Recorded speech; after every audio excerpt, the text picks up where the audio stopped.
That was a disaster. I can't think of anything more embarrassing to happen in the White House. A total disgrace. I mean, there are just no other words for it, so I'll get right to the point. Today I'm going to feed the full transcript of Trump and Zelenskyy's meeting into ChatGPT. I'll have it analyze the entire thing and figure out exactly what it was that set Trump and Vance off. I mean, how many times would Zelensky have to say thank you to satisfy them? What would ChatGPT have done if it were in Zelenskyy's shoes to turn that meeting around? And how would it describe the entire event? And whether Ukraine survives without US support or not.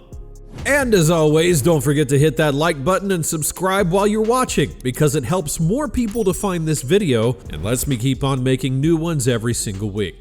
Alright, thanks so much, and now let's get into the chat. Now ChatGPT should gather all the info first, and I'll ask the first question. So I'm uploading the transcript of the meeting and asking it to be clear, straightforward, unbiased, and as always, have its take on anything that I ask. And the first question for it today, I genuinely don't really get exactly what triggered Trump and Vance. I mean, at what point did they decide Zelensky was being disrespectful to the American people? Was it something he said, or was it an action? I just wanted to go through the whole conversation and figure out exactly when things began to fall apart. And here's the answer. Trump and Vance went into this meeting already against Zelensky, no matter how neutral he was going to be. Even if they weren't planning to outright berate him, the tone was always going to be at least passive-aggressive. They were set on framing him as ungrateful, and when he refused to play along, they escalated. The first trigger came when Zelensky challenged Vance's claim that diplomacy was the path to peace. He pointed out that Ukraine had signed agreements and ceasefires, yet Putin still broke them. Instead of addressing that, Vance doubled down, accusing Zelensky of being disrespectful for saying it in front of the media. But at no point did Zelensky show any kind of disrespect toward the American people. He was challenging bad arguments, not dismissing US support. The next flashpoint was Vance's claim that Ukraine was forcing conscripts to the front lines. Zelensky fired back with, "Have you ever been to Ukraine?" When Vance admitted he hadn't and instead talked about watching the stories, Zelensky called him out, "Then come and see it for yourself." That's when Vance pivoted to accusing Ukraine of propaganda tours, shifting the argument away from facts. Then Zelensky said something that truly set Trump off. He warned that even though Americans don't feel the war now, they will in the future. Trump hates being told what the future holds, especially by someone he sees as beneath him. He snapped, "Don't tell us what we're going to feel." From that moment, the discussion wasn't about Ukraine, it was about control. Trump and Vance spent the rest of the meeting trying to humiliate Zelensky. Trump mocked him, "You don't have the cards." He belittled him, "Your people are dying." Vance piled on with, "Have you said thank you once this entire meeting?" This wasn't about gratitude, it was about power. They wanted Zelensky to grovel, and when he didn't, they escalated. Zelensky never folded. He said thank you, but not in the way they wanted. That's why Trump kept hammering him, insisting, "You're not acting thankful." It was never about diplomacy or strategy. It was about dominance. Zelensky triggered them by challenging their worldview, and once that happened, they stopped pretending to negotiate and started trying to break him. Okay, well, now let me quickly ask what it thinks about those stupid questions about his suit, and here it is. The question about Zelensky's suit was a cheap distraction. Brian Glenn, a pro-Trump reporter, brought it up to make it seem like Zelensky was being disrespectful, when in reality his wartime attire has been a symbol of solidarity with Ukraine since the invasion began. Trump's team had already asked him to wear a suit, and he refused, which clearly irritated Trump. But focusing on clothing in a meeting about war and survival was ridiculous. It wasn't about respect, it was about trying to diminish Zelensky over something trivial. Zelensky, to his credit, didn't let it slide. He responded, "I'll buy a new suit after the war, maybe even better than yours, or maybe cheaper." That was a perfect comeback, calm, sharp, and showing he wasn't going to be bullied over nonsense. Alright, but I kinda wanna ask about that whole being thankful thing. I mean, why do some people act like Zelensky isn't grateful enough? Let's even ask how many times he said thank you to the US over the past 3 years. The whole Zelensky isn't thankful enough narrative is complete nonsense pushed by people who either want to humiliate him or have a political reason to downplay Ukraine's struggle. The idea that he needs to constantly grovel in front of the US leaders to prove his gratitude is absurd. This isn't a man who just woke up one day and decided to be difficult. He's been thanking the US hundreds of times, and it's all documented. The fact that someone like JD Vance demanded he say thank you like a scolding parent shows this was never about actual gratitude, it was about submission. They wanted Zelensky to bow down, not just express appreciation. If we're talking numbers, Zelensky has publicly thanked the US hundreds of times in speeches, press conferences, interviews, and personal meetings with American officials. Just look at his 2022 speech to Congress, where he literally called US aid crucial and thanked Americans for standing with Ukraine. Look at his 2023 White House visit, where he said the US had been a pillar of support. Even after that heated February 28, 2025 meeting, when Trump and Vance tried to bully him, he still posted, "Thank you, America, thank you for your support." How much more do they want? This "he's not grateful" nonsense only surfaces when certain politicians want an excuse to cut off support or pressure him into a deal that benefits them, not Ukraine. The reality is that Zelensky has said thank you hundreds of times. It's just that certain people don't actually care about hearing it. They care about power. Yeah, that's right. Just take a second and think about this. We're literally watching this happen in the White House. I mean, imagine FDR humiliating European leaders, telling them that they shouldn't say bad things about Hitler. That's the reality that we're living in, and honestly, at this point, I wouldn't even be surprised if I saw a headline saying Trump is sending tanks to Russia now, would you? Alright, now I want to ask if ChatGPT thinks that Zelensky did everything right in this meeting. Maybe it noticed some mistakes, and how would it act in his shoes? And here's the answer.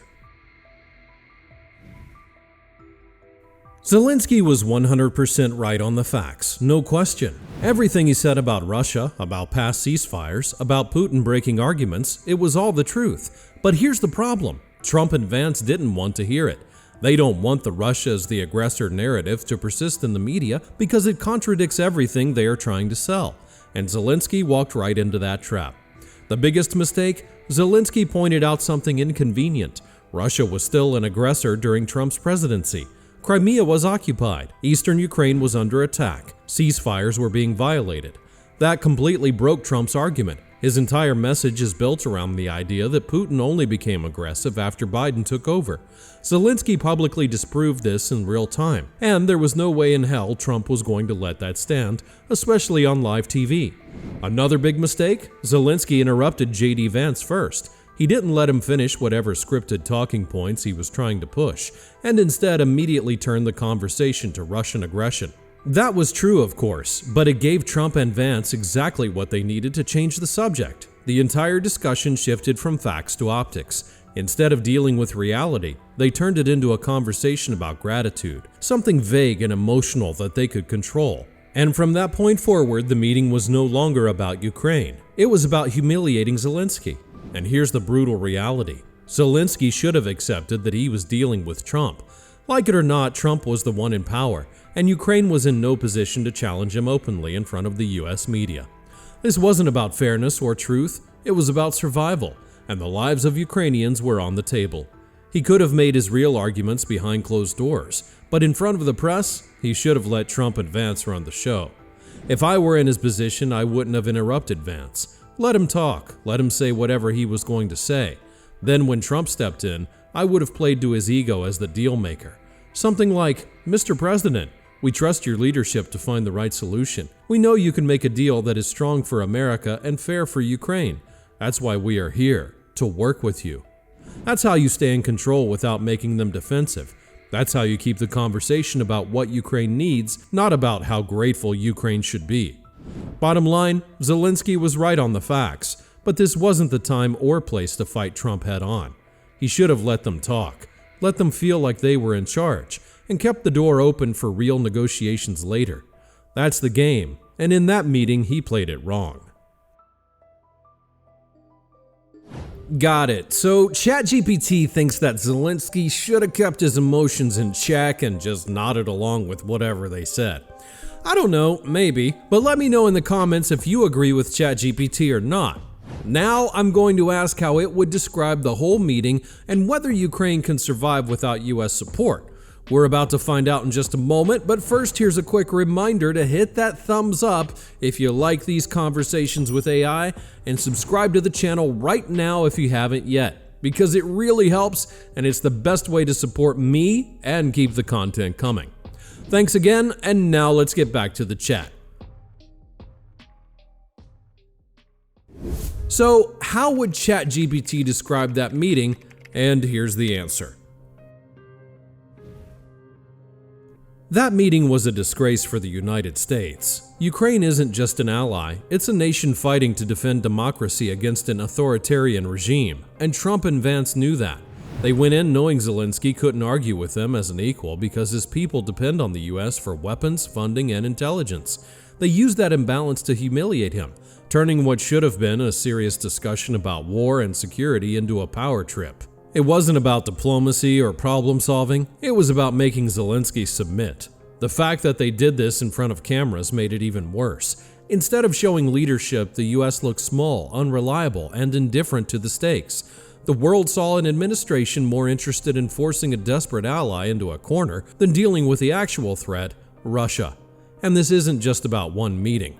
The entire world is shifting live. European leaders are already standing behind Zelensky, recognizing exactly what this moment represents. For them, this isn't just a dispute between two leaders. It's a clear sign that America under Trump is abandoning its role as a global leader.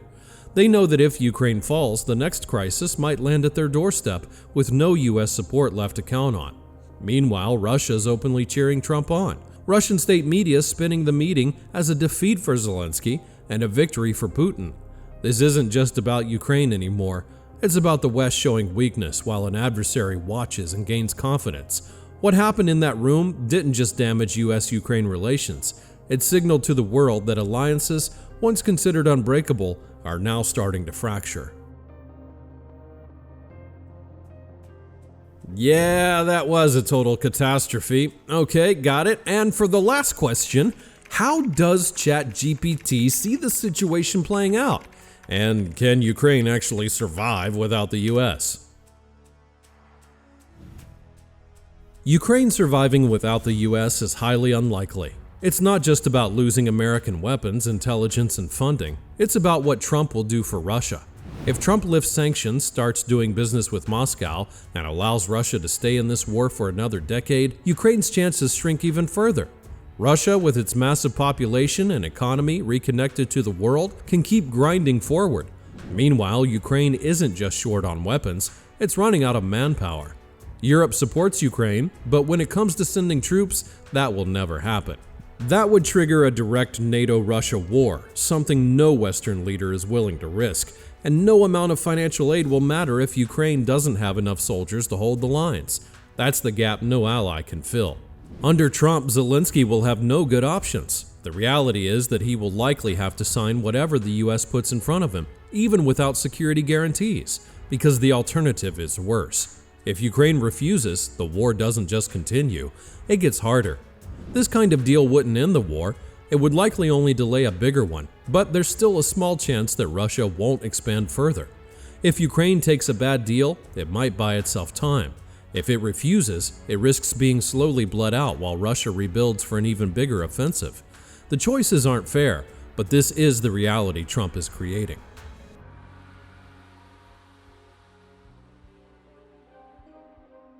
Alright, well that's pretty much it. Make sure to share your thoughts on this wild meeting in the comments down below. Leave a like, subscribe to the channel, and check the description to become a member and support the channel directly.